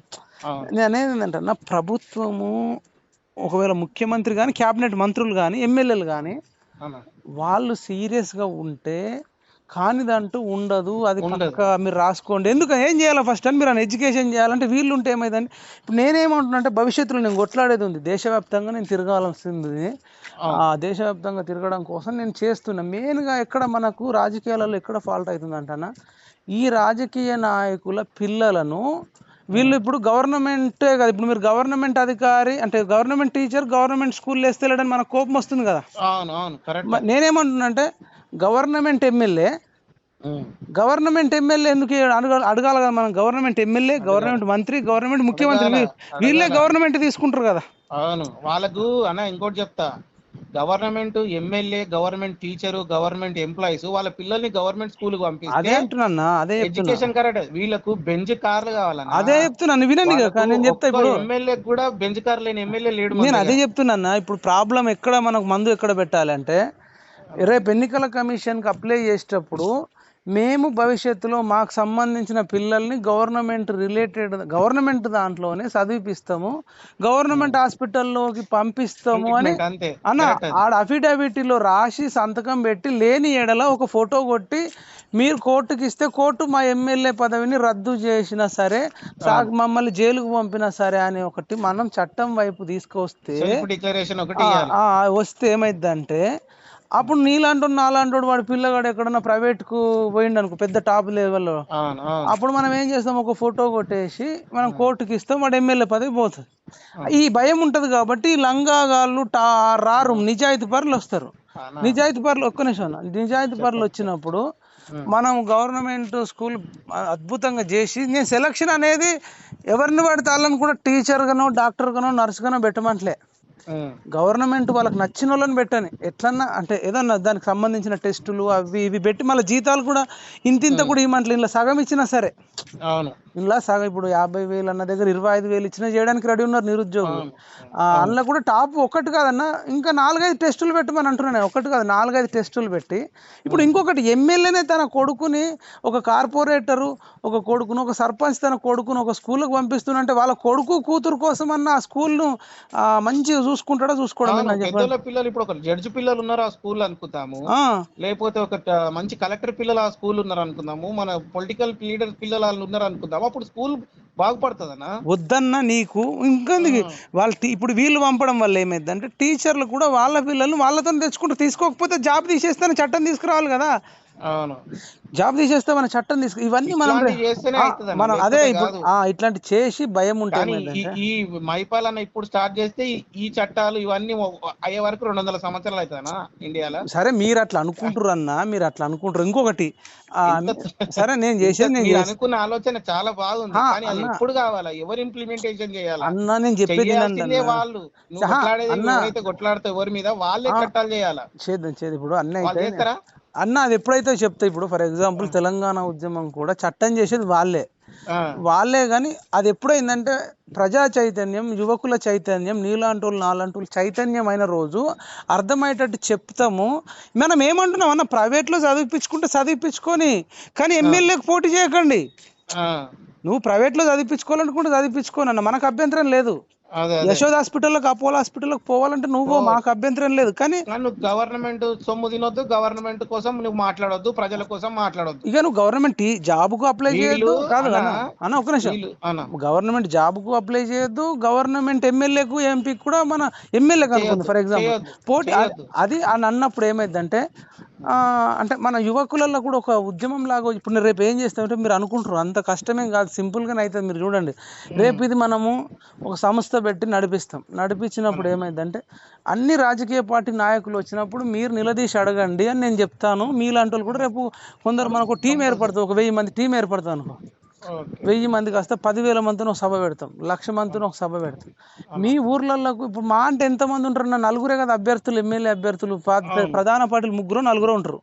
అవును ఏ నియోజకవర్గానికి ఆ నియోజకవర్గం అక్కడి గ్రామాలు అడిగితే వాళ్ళకు ఎంతో కొంత భయం ఉంటుందా ఉండదా? ఉంటది. చైతన్యం అనేది మన ప్రజల ముందు తెలంగాణలో ముందు పుడుతుంది. ఏ అగ్గైనా తెలంగాణలో పుడుతుంది. ఈ నేల మీద తిరుగుబాటుతనము, ప్రశ్నించే తత్వం ఉంటది. అదే అంటున్నా, ఎక్కడ లేని యూట్యూబ్ ఛానల్, ఎక్కడ లేని ప్రశ్నించేది తెలంగాణలో ఎందుకు ప్రశ్నిస్తున్నారు? అది ఈ తెలంగాణ నెత్తుట్లనే ప్రశ్నించే తత్వం ఉంటుంది. ఎమ్మెల్యే ఇప్పుడు ఉండాలి మధ్యలో 1000 మందిలో లేచి గొంతెత్తి నిలబడి తెలంగాణ ఉద్యమంలో పోలీస్ టేబుల్ శ్రీనివాస్ ఎట్లా మొత్తం అంతమంది ఆంధ్రోలు సమస్య పెడితే ఒక్కడు బయటికి వచ్చి మనం సాగు కోసం పుట్టిన అదే అన్న చెప్పింది అన్న. ఒక రోజు వస్తుంది, ఆ రోజు వచ్చినప్పుడు ఏమైందంటే అందరూ మాకు ఇది మీ ఏమి హామీలు వద్దు, ఇవి 2 చెయ్యండి, తర్వాత మనం మాట్లాడదాం అనే యువకులు ఒక ఉప్పెనలాగా అడిగే రోజు వస్తుంది. నేను నమ్ముతున్నాను. ఏదైనా రావాలి కూడా. ఆ సర్పంచ్ పోటీ చేసేటోళ్ళని కూడా అడుగుతాం. సర్పంచ్ పోటీ ప్రజాప్రతినిధి అనేటోడు ఎవడైనా సరే ఫస్ట్ ఇది చెప్పు, తర్వాత ఇప్పుడు సర్పంచ్ పోటీ ఇప్పుడు జరుగుతాయి. సర్పంచ్ ఎన్నికలకు కూడా రేపు అడుగుతావు. నువ్వు నీ పిల్లగాని మన ఊరు స్కూల్లో జాయిన్ చేస్తా అంటే నువ్వు సర్పంచ్కి పోటీ చేయి, లేకపోతే వద్దు. నీ కమాన్ కట్టించడొద్దు, నీ కళ్యాణ మండపం వద్దు, లేకపోతే నువ్వు 50 లక్షలు 20 లక్షలు ఇస్తాంటున్నావు, అవి కూడా మాకు ఏమొద్దు, ఇది చెయ్యి అని అంటే ఏమవుతుందంటే చేయకని చెప్పి ఒక రోజు వస్తుంది. మీరు నేను కలగంటున్నాను కదా, నేను కలగనని మీరు 200 ఏళ్ళు అంటే నేను షాక్ అయిపోయాను. సరే నేను బతుకున్నా మన ఇండియా కదన్నా, అన్న నేను అనేది ఏంటంటే తొందరగా రాదు. సరే నేను ఇప్పుడు నాకు నమ్మకం ఏందని అడుగు. ఏంది మైపాల్ నీకు ఇంత నమ్మకం అంటే, నాకు సోషల్ మీడియా మీద నమ్మకం ఉంది, మానవతావాదుల మీద నమ్మకం ఉంది. సోషల్ మీడియా అనేది లేకపోతే నా వల్ల కూడా కాకపోవు. నేను చెప్తున్నా కదా, సోషల్ మీడియా అయింది కాబట్టి ఇవాళ ఒక్కసారి ప్రజలకు అర్థమయ్యే వారికే ప్రాబ్లం అన్న. అర్థమైన తర్వాత వాళ్ళని ఆపడం ఎవరి తరం కాదు. దానికి బెస్ట్ ఎగ్జాంపుల్ తెలంగాణ ఉద్యమం. రెండో ఎగ్జాంపుల్ నేను చెప్పలే, వి ప్రకాష్ చెప్తుండు, కేసీఆర్ ఓడిపోవడం అనేది ఈ శతాబ్దంలోనే అతిపెద్ద వార్త అంటుండు. చెప్తున్నా అంటే దాని పవర్ ఏంది? సోషల్ మీడియా అనేది లేకపోతే కేసీఆర్ ఓడించడం కూడా మాతో అసలు అయ్యేది కాదు, ఎవరితో అయ్యేది తరం మీడియా వల్లనే కేసీఆర్ ఓడిపోయాడు. ఎందుకంటే కాంగ్రెస్ వాళ్ళు చేసేది ఏం లేదు, వాళ్ళు కొట్లాడింది ఏం లేదు, ప్రభుత్వం మీద వాళ్ళు ఏం లేదు. అదే ఇప్పుడు ఈ సోషల్ మీడియా వచ్చి కేసీఆర్ మీద ఇట్లా ఇది అన్ని పొద్దున్న లేస్తే మొత్తం ఇది అది కొన్ని వార్తలు నిజాలు, కొన్ని వార్తలు అబద్ధాలు అన్ని కలిపి, కొన్ని ఫేక్ న్యూస్లు అన్ని కలిపి ఆ ప్రజలలో ఒక అవగాహన తీసుకొచ్చి చేసిరు ఇవన్నీ. అట్లా అయితే అన్ని ఫేక్ ఏం లేదు, వాళ్ళు నిజాన్ని మళ్ళా అందులో కూడా ఫేక్ ఉన్నాయి. మాకు తెలుసు, సగటు మనిషిని నేను. సరే ఇప్పుడు కాదన్నా విను అట్లా కదా, అట్లా మీరు అన్ని ఫేక్ ఏం లేవు, కానీ ఇప్పుడు కొన్ని ఫేక్ న్యూస్ కూడా ఉంటాయి కానీ సరే అది పక్కన పెడదాం. నాకు సోషల్ మీడియా మీద నమ్మకం ఉంది. సోషల్ మీడియాలో ఒక్కసారి నెటిజన్లకు విషయం అర్థమైంది అనుకో, వాళ్ళే దాన్ని ఒక ఉద్యమం లాగా తీసుకుపోతారు, వాళ్ళ కోసమే తీసుకుపోతారు. అందులో ప్రతి ఒక్కళ్ళు బెనిఫిట్ ఉంటుంది కదా అన్న. ఇవాళ ప్రైవేట్ హాస్పిటల్కి పోతే స్కానింగ్ల పేరు మీద, ఎక్స్రేల పేరు మీద రోజుకు 50,000 1,00,000 కూడా బిల్లు వేస్తున్నారు అన్న. అది 18 నుంచి 20 లక్షలు మినిమం అన్న. అట్లా లక్షలలో బిల్లు అదే భవిష్యత్తులో వెంకటేష్ అన్న, ఇప్పుడు నువ్వు ఉన్నావు కాబట్టి పిల్లల్ని కానీ ఫ్యామిలీని కోడి పిల్లల్ని కోడి కాపాడుకున్నట్టు మనం కాపాడుకుంటాం. కానీ ఇప్పటి జనరేషన్ మనంత స్ట్రాంగ్ లేరు, చిన్నదానికే డీలా పడిపోయే పరిస్థితి ఉంది. మనం భవిష్యత్తులో ఈ గవర్నమెంట్ హాస్పిటళ్లను, ఒకవేళ ప్రైవేట్ హాస్పిటల్ ఉన్నా మనం ఏం చేయాలి అంటే అవి ప్రభుత్వాలే టేకప్ చేసి వాళ్ళకు కూడా ప్రభుత్వమే జీతాలు ఇచ్చి అవసరం అనుకుంటే ఆ ప్రైవేట్ హాస్పిటల్ వాడికి ఎన్నైతే ఖర్చు అయిందో ఆ బిల్డింగ్ ఖర్చు, మెయింటెనెన్స్ ఖర్చు, మిషన్స్ ఖర్చు వాడికి చెల్లిస్తే అయిపోతుంది కదా. ఇప్పుడు నువ్వు ఒక ప్రాజెక్ట్ కట్టినప్పుడు రైతుకు మనం ఎట్లయితే ఆ భూమికి ఇంత ఖరీదు కట్టని ఇచ్చిరు కదా, ఇప్పుడు కట్టినప్పుడు కాళేశ్వరానికో మల్లన్న సాగర్కో అదో ఇదో కట్టినప్పుడు జాతి ప్రయోజనాల దృష్ట్యా మేము మీకు 7 లక్షలు 8 లక్షలు ఇస్తున్నామని ఎకరం తీసుకున్నారు కదా. అప్పుడు అరే భవిష్యత్తులో మనం చేసే ఉద్యమాల వల్ల హాస్పిటళ్ళను కూడా వాళ్ళనేం ముంచమంటలేం మనం. ఆ డబ్బులు ఏదో ఇచ్చేసేయండి, ఇచ్చేసి ఇప్పుడు వాళ్ళు ఉన్నోళ్ళు అట్లనే ఉంటారు ఎంప్లాయీస్, ఆ జీతాలు ఏదో మీరు ఇవ్వండి, మాకు బతుకమ్మ చీరలు వద్దు, మాకు గొర్రెలు వద్దు అంటున్నాం. అంతే కదా, మాకు గొర్రెలు వద్దు, మాకు బతుకమ్మ చీరలు వద్దు, పౌడర్ వద్దు అంటే ఎగ్జాంపుల్. రేపు వీళ్ళు పెట్టే ఏదైనా పథకం బస్సు ఫ్రీ బస్సు వద్దు, లేదంటే మహాలక్ష్మి పథకం ఇప్పుడు అన్న వీళ్ళు ఎన్ని ఇచ్చినా లాస్ట్కి వస్తే మన డబ్బులు తీసుకుపోయి హాస్పిటల్లో పడేయాల్సిందే అన్న. అది మనకు అర్థం కాక ప్రజలు చాలా మంది 99% వాళ్ళ ట్రాప్లో పడుతున్నాం. అవును, అంటే ఇప్పుడు మీరు చెప్పేదంతా ఇప్పుడు మీరు ఊహిస్తుందన్న ఇది. అంటే మీరు మనం ఇట్లా చేద్దాము, ఈ రూట్ లో పోదాము, ఈ రూట్ లో పోయి ఇట్లా ప్రభుత్వాలను ఇట్లా చేద్దాము అని అంటున్నాం. అల్టిమేట్ గా ఏమైందన్న, ఇప్పుడు మీరు చేసిన ఉద్యమంకి ఇప్పుడు మీరు మళ్ళీ అదే యూట్యూబ్ పెట్టుకొని మళ్ళీ అదే మనుషుల్ని చేసుకుంటుంటే ఇప్పుడు మనం మళ్ళీ కేసీఆర్ మళ్ళీ రేవంత్ రెడ్డి వచ్చాయి. అదే అంటున్నా అన్న. ఇప్పుడు ఏమైతుంది, మనం చేసే ఉద్యమాలలో ఆడ ప్రభుత్వాలు మరి వాళ్ళు లాభపడతారు తప్ప మన పిల్లలు మనం ఎప్పుడు లాభపడతామో అనేది. అదే ఇప్పుడు మనకున్న టైం పీరియడ్ లో మనకు జరుగుతున్న దాని మీదకి వెళ్ళి మనం ఇది ఒకటైతే ప్లాన్ చేసినాం, అది అయిపోయింది, అది పక్కన పెడదాం. ఇప్పుడు ఆయనకు 10 ఏళ్ళు ఛాన్స్ ఇచ్చినాం అన్న, ఆయన కనుచూపు మేరలో కూడా మీరు ఇంకా అంటే మీరు ఆయనను విమర్శిస్తే బాధపడతారేమో కానీ ఈ 10 ఏళ్లలో లేనన్ని ఈ 10 ఏళ్లలో ఎప్పుడు లేవు ఇన్ని బెల్ట్ షాపులు. మరి మీరు తీసుకోండి, ఇన్ని బెల్ట్ షాపులు మీరు మీ జీవితంలో ఎప్పుడు చూసిండ్రు అన్న? ఒక మాట నేను చెప్తా, ఇప్పుడు మాది ఇక్కడ యాదగిరి గుట్ట ఈ వైపు అన్న, చిన్న ఫంక్షన్ చేస్తే కూడా ఇప్పుడు కేసీఆర్ వచ్చేస్తే నువ్వు నీ ఫంక్షన్ కదా, నువ్వు మంది ఎందుకు పెట్టాలని అడగడు కదన్నా. అడుగుతాడా? చెప్తా అడుగుతాడా? అడగడు కదా. పెళ్లి చేసినా ఏం చేసినా పోతాడు, కేసులు పట్టుకొస్తాడు, అందరు దాకిస్తాడు, అందరు తినబెడతాడు. ఓకేనా, ఇప్పుడు పెళ్లిళ్ళకి దాయిపించాడు అది వేరు. నేను అట్లా బెల్ట్ షాపులు అంటే బెల్ట్ షాపులు అంటే అన్పర్మిటెడ్ వైన్స్ లను బెల్ట్ షాపులు అంటారు అన్న. మీరు మనం అది ఉద్యమం కూడా చేయాలి. మనం సంపూర్ణ మద్యపాన నిషేధం రావాలని చెప్పాలి. సరే, మనం అది చేసినప్పుడు కూడా ఈ అన్పర్మిటెడ్ దాంట్లో ఏమైతుంది అంటే అన్న, ఇప్పుడు ఊర్లో ఒకటి ఉన్నదానికి 4 ఉన్నదానికి, అప్పుడు ఆ 4 కూడా లైసెన్స్ లేని అంటారు, అన్పర్మిటెడ్ వీటినే బెల్ట్ షాపులు అంటారు అన్నట్టు. వీళ్ళు ఏం చేస్తారు అంటే ఇంటి పక్కకే ఉండి అమ్ముతారు. అప్పట్లో సారా అమ్ముతుండే కదా. అవునవును. ఇప్పుడు రాసి అని వచ్చేది ప్యాకెట్లు, అప్పట్లో ప్యాకెట్లు. ఇప్పుడు నీకు ఎట్లుంటది అంటే మనిషిది అంటే మనిషి మెంటాలిటీ పొద్దంతా వ్యవసాయం చేసి వచ్చేదో కాలేజీలు గుంజిన అనుకో, పక్కకే ఉందంటే డబ్బులు తెచ్చుకుంటాడు. ఒక 5-6 కిలోమీటర్ల దూరం ఉందంటే ఏం పోతాం అన్నట్టు ఉంటది. అట్లుంటది. ఇప్పుడు మనం ఊర్లోనే ఉండే వరకు ఇప్పుడు ఇంటి పక్కకే ఉందనుకో, వారికి గులగుల పెడుతుంటది. పోదాం రా బయట ఇక్కడ పక్కకు పోయి తాగుదామని చెప్పి ఈయన జేబులో పైసలు ఖతం అయితే ఈయన ఆరోగ్యం పోతుంది. అట్లా ఇప్పుడు మీరు అనేది ఏంటంటే ఎన్నో ఒకటి ఉంటే వాడు 10 కిలోమీటర్ దూరంలో ఉందనుకో ఆ ఊరుకు, ఇప్పుడు ఈ చేత కాకుండా కాలేజీలు కూర్చుని మళ్ళా ఆడదాకా పోయి బండి మీద పోయి ఈసారికి ఎవరు తెచ్చుకుంటాడు రా బాయ్, ఇంత దీని వండుకుందాం సప్పుడే ఇంత కళ్ళు బొట్టో ఏదో తాగి అనుకుంటాడు. అది అట్లా మీరు అనేది. ఇప్పుడు రేవంత్ రెడ్డి వచ్చిండు, మొన్న అన్నాడు బెల్ట్ షాపులు అన్ని తీస్తాడు. ఇప్పుడు ఇప్పటి వరకు మా ఊర్లో బెల్ట్ షాపులే తీయలేదన్నా. అదేనా వీళ్ళు కూడా ఇప్పుడు ప్రజలు మనందరం. ఇంకోటి మనం ఏం చేసినామంటే మీరు కొట్లాడి ఏం చేసిరంటే పెంక మీకెళ్ళి తీసుకొచ్చి పెనం మీకెళ్ళి తీసుకొచ్చి పొయ్యిలో పడేసి. ఏం కదా, అట్లే ఉండదు ఈయన భాష, ఈయన రండానుడు ఉండి ఏందన్నా పద్ధతి ఉండాలన్నా మాట్లాడితే. ఇప్పుడు ఆ భాషను మనం కూడా మీకు పర్సనల్ ఖర్చు ఉంటే మీడియా ముంగడ కాదు, డైరెక్ట్ కేసీఆర్ ఇంటి పోయి గల్లలు పోయి కొట్టుకోరు మీరు. ఈ ఎవరి ఇజ్జత్ పోతుందన్నా, తెలంగాణ ప్రజల ఇజ్జత్ పోతుంది ఒక సీఎం అట్లా మాట్లాడితే. మీకు తెలియని విషయం ఏంటంటే వీళ్ళంతా ఒకటే అంటున్నా, మీకు అర్థమైతలేదు ఇంకా. నిజమే అన్నా, నేను ఏమంటున్నా, వాళ్ళు కొట్టుకొని అన్న మనకు సంబంధం లేదు. కరెక్ట్. అదే వాళ్ళు ఇప్పుడు ఆయన కిషన్ రెడ్డిని రండా అన్నాడు, ఇప్పుడు ఈయన కేసీఆర్ రండా అంటే బీజేపీ వాళ్ళు చూసుకుంటారా? బండి సంజయ్ కూడా ఇష్టం ఉన్నట్టు మాట్లాడిండు. కిషన్ రెడ్డిని రండా అంటే కిషన్ రెడ్డి వాళ్ళు వీళ్ళు తిట్టుకుంటారు, వీళ్ళు బీజేపీ వాళ్ళు వాళ్ళని తిట్టుకుంటారు. సీఎం పొజిషన్ నుండి ఇష్టం ఉన్నట్టు అరే నేను ఒక చెప్పురాసి మాట్లాడినట్టు మాట్లాడితే ఎట్లానా?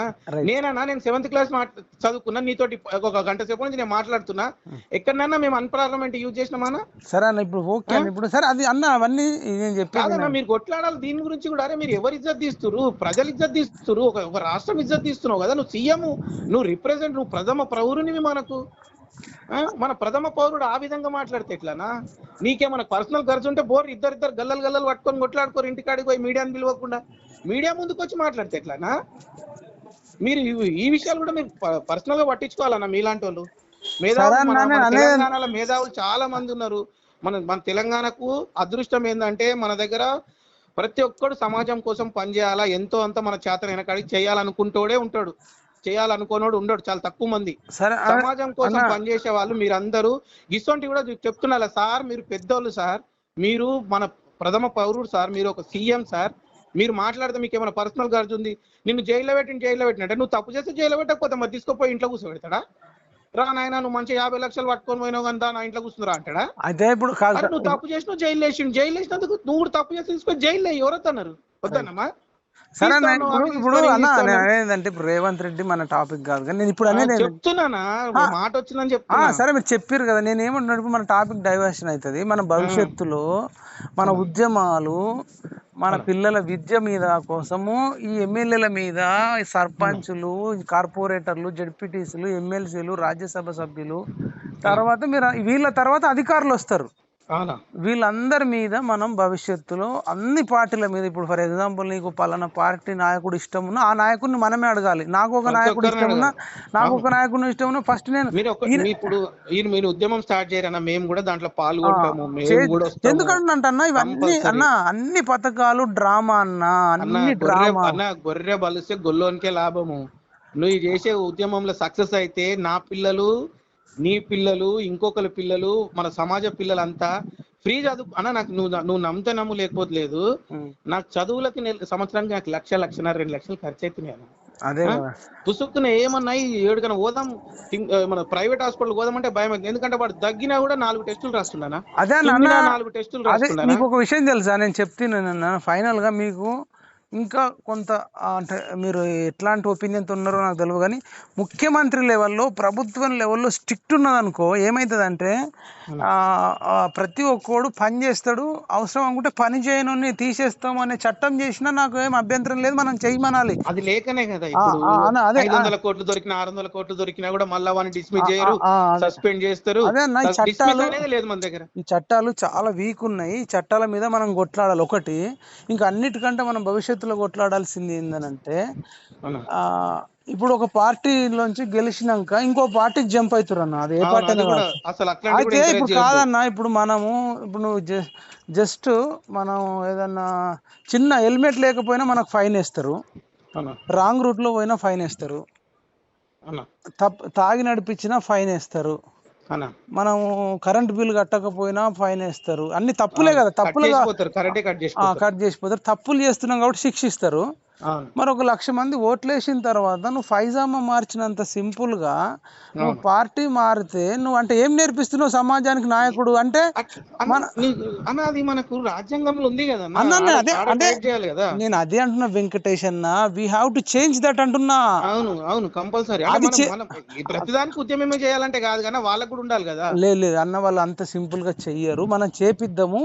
ఇది మారకపోతే ఏమైందంటే ఏది మారదు. ఇప్పుడు మీరు అన్న టీచర్ మారాడు, మీరు అన్న గవర్నమెంట్ డాక్టర్ మారాడు, అక్కడ ఎవడు మారాడు. ఎందుకను ఆడ ఎమ్మెల్యేనే ఒక పార్టీలోకి కలిసి ఇంకో పార్టీలోకి పోయినాక ఇప్పుడు బయటకు మరి వీళ్ళు ఇక ఎమ్మెల్యే ఎట్లుంటే ఇప్పుడు ఎమ్మెల్యే అంటూ నాయకుడు అంటూ ఆవు చేనులో మేస్తే గట్టు దూడ గట్టు మీద మేయదు కదా.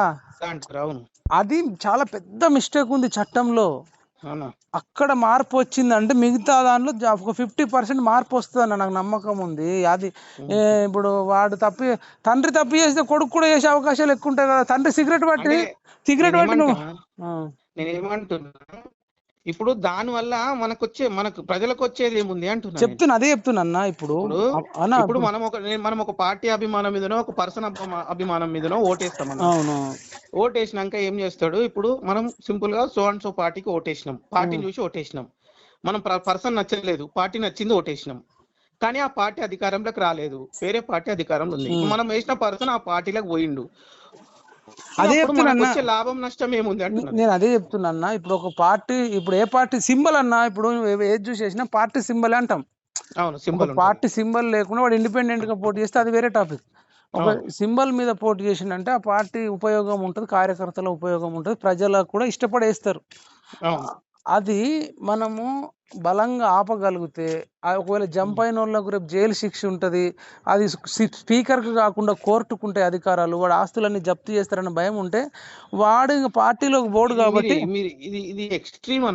చెప్పింది ఎక్స్ట్రీమే కానీ వినండి మీరు, నేను చెప్పింది ఏంటంటే రేపు అది అట్లాంటి చట్టం కోసం మనం ట్రై చేసినప్పుడు అది ఓకే అవుతుంది అనుకుందాం కొద్దిసేపు. అయినప్పుడు ఏమవుతుంది అంటే వాడు ఎటు పోకపోవడం వల్ల రేపు నీకు ఏదైనా సమస్య వచ్చినా నీ తరపున కొట్లాడతాడు. వీడు కూడా పోయి అదే పార్టీలో జాయిన్ అయితే నువ్వు ఎవరికి చెప్పుకోవాలి? వీళ్ళంతా ఒకటే. రేపు ఎస్ఐని సిఐని దగ్గర పెట్టుకుంటే, ఎస్పీని దగ్గర పెట్టుకుంటే, ఎంఆర్ఓని దగ్గర పెట్టుకుంటే అదంతా నియోజకవర్గాన్ని ఎవడు కాపాడాలి? ఇప్పుడు జరుగుతుంది అది. ఒకటి. రెండోది, బాగా దుర్మార్గాలు చేసినోడు మళ్ళీ ఏం చేస్తారంటే అధికార పార్టీలోకి పోయి వాడి మీద కేసులు కాకుండా చేసుకుంటాడు. మరి అట్లాంటి కరప్టెడ్ పీపుల్ అంతా జైలుకు పోవాలి అంటే ఇది రావాలి అంటున్నా. అంటే భయం ఉంటుంది కదా. ఇప్పుడు నువ్వు కరప్షన్ చేస్తావు, ఈ పార్టీ రంగం మళ్ళీ ఆ పార్టీకి పోతావు, మళ్ళీ రంగం అట్లనే పోతావు. అది ఎట్లా అంటే పోతావు అంటే వాడు అరెస్ట్ పార్టీ, వాడు అధికార పార్టీలోకి వస్తే ఎవడు సరే ఈ పార్టీ ఆ పార్టీ కదా, ఏ పార్టీ అయినా అరెస్ట్ చేస్తలేదు కదా. నీకు లాభాలు ఎట్లుంటాయి అంటే చెప్తున్నా, నీకు తెలియకుండా లాభాలు వస్తాయి అన్న. మనం భవిష్యత్తులో అది మనం చెయ్యాలి. ఇప్పుడు నచ్చకపోతేనే మనం ఏదైనా వదిలేసి ఇప్పుడు ప్రభుత్వం అనేదనా, ఇప్పుడు ప్రభుత్వం ఉన్నది, ఇప్పుడు ఆ ప్రభుత్వం అనేది ఇట్లాంటి చట్టాలను తీసుకురావాలి, అంతేనా?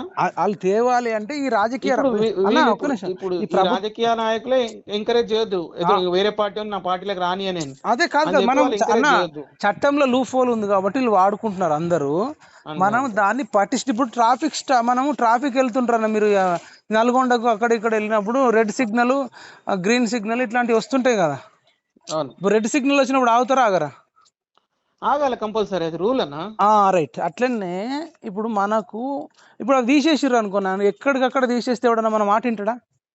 ఎవడు ఇష్టం ఉన్నట్టు వాడు పోతాడు, వాడికి అన్ని అవుతాయి. అట్లా ఇప్పుడు సేమ్ అది పొలిటికల్ గా ట్రాఫిక్ జామ్ అవుతుంది, ఎక్కడికక్కడ యాక్సిడెంట్లు అవుతున్నాయి. ఈ అన్నిటి దరిద్రాలకు కారణమే అది మేజరు. అది మనం ఏం చేస్తామంటే ఏ ప్రభుత్వం వినదు. రాజకీయ పార్టీలను మన పార్టీలను మనమే నిలదీస్తాం, మన అభిమాన పార్టీలనే. ఇప్పుడు పలానానికి ఎక్స్ పార్టీ ఇష్టం, ఇంకొకరికి వై పార్టీ ఇష్టం, ఇంకొకరికి జడ్ పార్టీ ఇష్టం అనుకో. సార్ మీరు దీనికి చట్టానికి మీరు అందరు సహకరించాలి, దీనివల్ల ఇట్లా అనర్థాలు ఉన్నాయి, మీరు ఒప్పుకుంటేనే మాకు ఏమైనా బయట విలువ ఉంటుంది, మేము మిమ్మల్ని ఒప్పిస్తామని మేము బయట మాట ఇచ్చినాము అని చెప్పేసి వాళ్ళ కార్యకర్తలు వాళ్ళ నాయకులను ఒప్పిస్తే ఇది సింపుల్ అవుతుంది అన్న. దీనివల్ల చాలా లాభాలు ఉంటాయి, మనం చేద్దాం భవిష్యత్తులో. భవిష్యత్తులో చేస్తే పర్లేదు, చేద్దాం అన్న. ఇప్పుడు మీరు అన్నట్టు కాదు అన్న, మీరు తీసుకున్న రెండు అంశాలు కూడా, మీరు రెండు అంశాలు తీసుకున్నారు. ఒకటి, ప్రజాప్రతినిధుల పిల్లలు, గవర్నమెంట్ ఎంప్లాయీ పిల్లలు అందరు కలిసి స్కూల్లో సేమ్ మిగతా వాళ్ళ పిల్లలు పోతున్న స్కూళ్ళకే పోవాలి, గవర్నమెంట్ స్కూళ్ళకే పోవాలి, అది కూడా మళ్ళీ ప్రైవేట్ కాకుండా. అదొక మళ్ళీ ఒకటి, మీరు ఇప్పుడు ఈ పార్టీ ఫిరాయింపుల గురించి ఒకటి, ఇవి రెండు ఎంత ఎక్స్ట్రీమ్ తెలుసా అన్న పరిపాలన. మీరు చెప్తున్నంత ఈజీగా హాస్పిటల్ కూడా ఇవి మీరు అనుకుంటారు ఏదైనా ఒక స్టెప్ తోటే మొదలవుతుంది మీరు అనుకుంటున్నారు. కాకపోతే మీరు అనుకునేది మనకు ఆచరణలకు రావాలా, రావాలా ఈ ఉద్యమాలు అంటే పెద్ద ఎత్తున ప్రజలలో మార్పు రావాలా. ఫస్ట్ నేను ఏమంటున్నా, నాకు సోషల్ మీడియా మీద నమ్మకం ఉంది, నంబర్ 1. నంబర్ 2, మనం మొదలు పెడితే ఒక చర్చ అయితే జరుగుతుంది. చర్చ జరిగితేనే ప్రతి ఒక్కటి బయటకు వస్తుంది. చర్చ జరుగుతుంది. జరిగిన తర్వాత ఒకసారి మనసు సోషల్ మీడియాలో అందరిలో కొంత మార్పు వచ్చి వాళ్ళ సొంత నాయకులను అడిగిన రోజు అవుతుంది అన్న. అడగడం మనకు సోషల్ మీడియా లేకపోతే నాకు కష్టం అవు, అది అసాధ్యం అవు. ఇంకొకటి, మనం ఏమంటున్నాం, వాడు ప్రైవేట్ హాస్పిటల్కి పోవాలనుకున్నా, ప్రైవేట్ స్కూళ్ళకి పంపాలనుకుంటే మీరు పోటీ చేయాల్సిన అవసరం లేదంటున్నాం. మీరు వేయించుకోండి. ఇప్పుడు బిజినెస్ మ్యాన్లు ఉన్నారు అనుకో, అంబానీ కొడుకు చేసుకోండి, మనకు సంబంధం లేదు, ఎందుకంటే ప్రైవేట్ వ్యక్తి కదా. ఒక్క మాటనా, 4 కోట్ల ప్రజల 119 మంది మీరు కాకపోతే వస్తారు నాయకులు. ఇది అన్న, నేనైతే ప్రజలకు విషయం చెప్పబోతున్నా భవిష్యత్తులో ఏమని అన్న. మేము పంపిఎం గవర్నమెంట్ స్కూల్ కి అన్నప్పుడు మీరు పక్క జరిగిపోతే అట్లా 119 మంది ఎన్నిసార్లు రిపీట్ అవుతారు? వీళ్ళకంటే మంచి నాయకులు వస్తారు, వీళ్ళు తొక్కుతారు, అది చేస్తారు. ఈ రాజకీయాలు కుళ్ళు పట్టిపోయినాయి, పైసతోటే ఉంటుంది.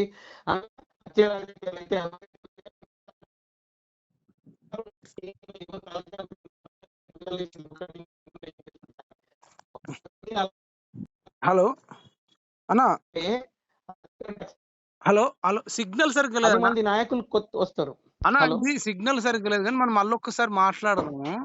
నేను సరేనా అనేది ఏంటంటే ఈ రాజకీయ నాయకులు అంత దుర్మార్గులైపోయి మన ప్రజలను ఆ పార్టీ ఈ పార్టీ అని రెచ్చగొట్టి మనం కొట్టుకొని తిట్టుకొని చచ్చిపోతున్నాం. కానీ వాళ్ళు అంతా ఒకటే, వాళ్ళ పిల్లలు వాళ్ళ పెళ్లిళ్ళు వాళ్ళ మంచి చెడు అన్ని వాళ్ళు కలిసి ఉంటారు. మనము అవును ఈ మనం ఒకళ్ళ మీద ఒకళ్ళ ద్వేషం కాకుండా మనం అవును ఏమంటున్నాం అంటే ప్రపంచం ఎట్లా సక్సెస్ అయినోన్ని కాపీ కొట్టమంటున్నాం కదా. అవును సక్సెస్ అయినోన్ని కాపీ కొట్టాలి. మీరు అందరు ఒప్పుకోకపోతే ఒప్పుకోనోన్ని దేశద్రోహులుగా రేపు ప్రకటిద్దాం కదా. ఎవడన్నా కానీ నాకు ఎవడైతే నాకేంది. అవును ఎవరికైతే ఏముంది ఆ! మనం అందరు ఇప్పుడు సమాజ క్షేమం కోరుకోడు ఎవడైతే సంబంధం లేదు ఆ! కదా, అందుకే అన్న సొంతోళ్ళనైనా కోరుకోం మనం. ఇది యేసుకోకుండా మనం ఎన్ని పథకాలు ఇచ్చినా మన జీవితాలు మారవు అంటున్నా.